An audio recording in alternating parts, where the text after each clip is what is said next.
Nessa videoaula vamos fazer a correção da última atividade, que era referente aos conceitos iniciais do conjunto dos números complexos. A primeira questão: determine as raízes das equações abaixo no conjunto dos números complexos. A letra A, ela traz a equação 2x² mais 10 igual a 0.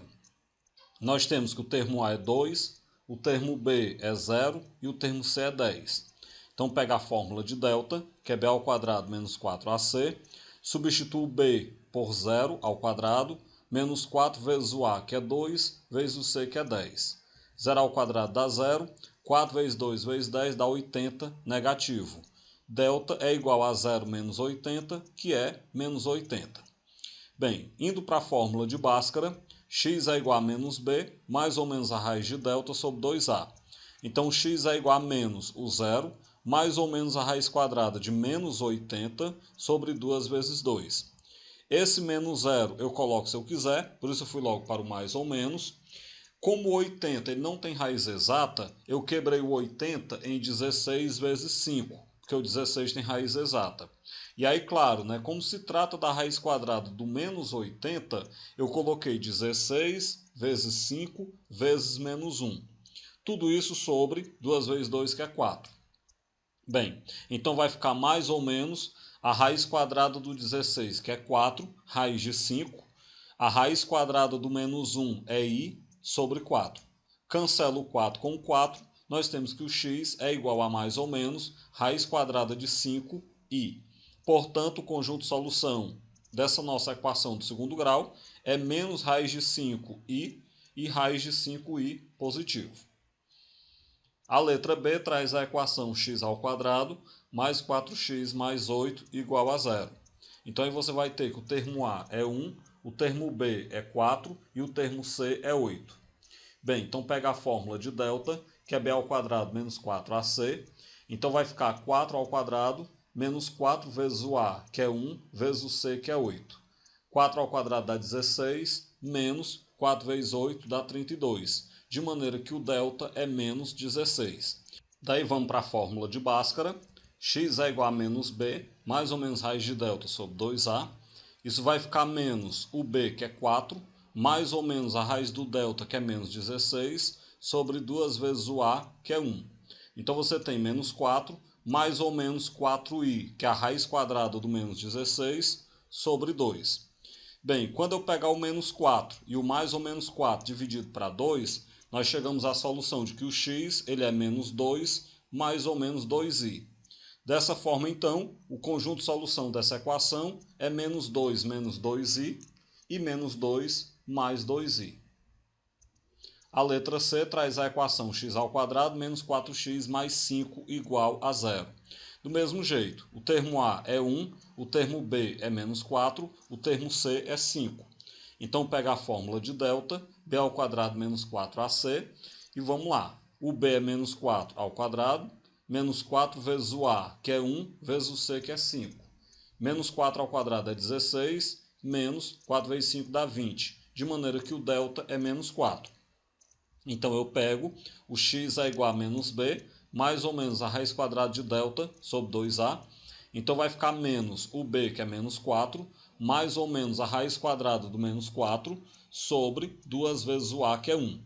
Bem, menos e menos dá mais, então o x ele é 4, mais ou menos 2i, que é o valor da raiz quadrada do menos 4, sobre 2. Dividindo o 4 e o mais ou menos 2 por 2, vai ficar que o x ele é 2 mais ou menos i. Dessa forma, então, o conjunto de solução dessa equação seria 2 menos i e 2 mais i. O item D traz a equação x² mais 16 igual a 0. Bem, aí você tem que o A é 1, o B é 0 e o C é 16. Então pega a fórmula de delta e vá substituindo. 0² menos 4 vezes 1 vezes 16. 0² é 0, 4 vezes 16 dá 64, então o delta é menos 64. Se o delta é menos 64, então pega a fórmula de Bhaskara, x igual a menos b, mais ou menos raiz de delta sobre 2a, então vai ficar menos o b, que é 0, mais ou menos a raiz do delta, que é a raiz de menos 64, sobre 2 vezes o a, que é 1. Esse menos zero coloca se quiser, vai ficar só mais ou menos, a raiz do menos 64 é 8i. Tudo isso dividido para 2. Ou seja, o x é mais ou menos 4i. Dessa forma, então, o nosso conjunto de solução seria menos 4i e 4i positivo. A segunda questão. Determine a parte real e a parte imaginária dos números complexos a seguir e classifique-os. Lembremos que a parte real é aquela parte que vem independente do i e a parte imaginária é a que vem multiplicando o i. Vamos lá então. Para a letra A, nós temos o número complexo z igual a 5 menos 3i. Bem, aí você vai ter que a parte real de z é o 5 e a parte imaginária do z é o menos 3. Como aí ninguém zerou, então você vai ter um número complexo simples. A letra B traz o número complexo z igual a i. Vamos lembrar que ele é equivalente a 0 mais i, ou seja, a parte real é 0 e a parte imaginária é 1, 0 mais 1i. Bem, todo número complexo que a parte real é igual a 0, ele é chamado de um número imaginário puro. Então a letra B tem um número imaginário puro. Na letra C, eu tenho um número complexo z igual a 5 mais 2i. Então você percebe que a parte real é 5 e a parte imaginária é 2. E aí, claro, ele é um número complexo simples, sem nenhuma classificação particular.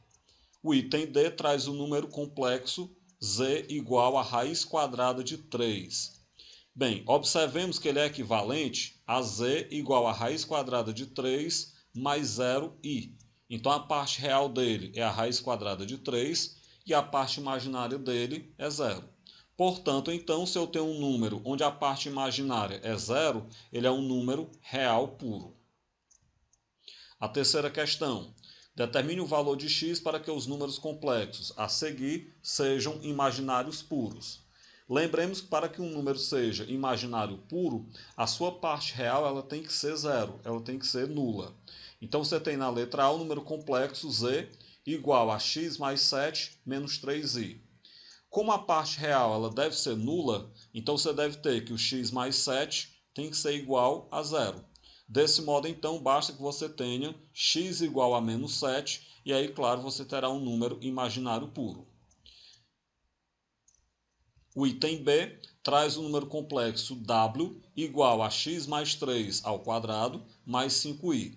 De maneira equivalente ao que a gente pensou no exercício anterior, basta que a parte real de w seja igual a 0. Dessa forma, então, você tem que ter x mais 3 ao quadrado igual a 0. Logo, x mais 3 tem que ser a raiz quadrada de 0, que é 0. Portanto, x mais 3 igual a 0, logo x igual a menos 3. Então, assim você deve ter o x igual a menos 3, e aí vai ficar um número imaginário puro. A quarta questão. Calcule o valor de y para que o número complexo z igual a 3 mais y menos 5i seja um número real. Vamos lembrar, para que o número complexo se torne um número real puro, a sua parte imaginária ela tem que ser igual a 0. Daí, se a parte imaginária tem que ser igual a 0, então o y menos 5 é igual a 0. Ou seja, o y é igual a 5, e aí você chega no número real puro. Ok. Quinta questão. Determine o afixo de cada número complexo a seguir. Vamos lembrar que o afixo de um número complexo é o ponto que representa aquele número complexo no plano cartesiano. Todo número complexo ele não pode ser localizado na reta, como a gente estava acostumado com os números reais. Todo número complexo ele pode ser situado no plano cartesiano. Então, o ponto que representa esse número complexo no plano cartesiano é o que eu chamo de afixo. Para você montar um afixo de um número complexo, é só lembrar que a sua parte real vai ser a coordenada x e a parte imaginária vai ser a coordenada y. Então vamos lá. A letra A eu tenho o número complexo z1 igual a menos 2 mais 5i.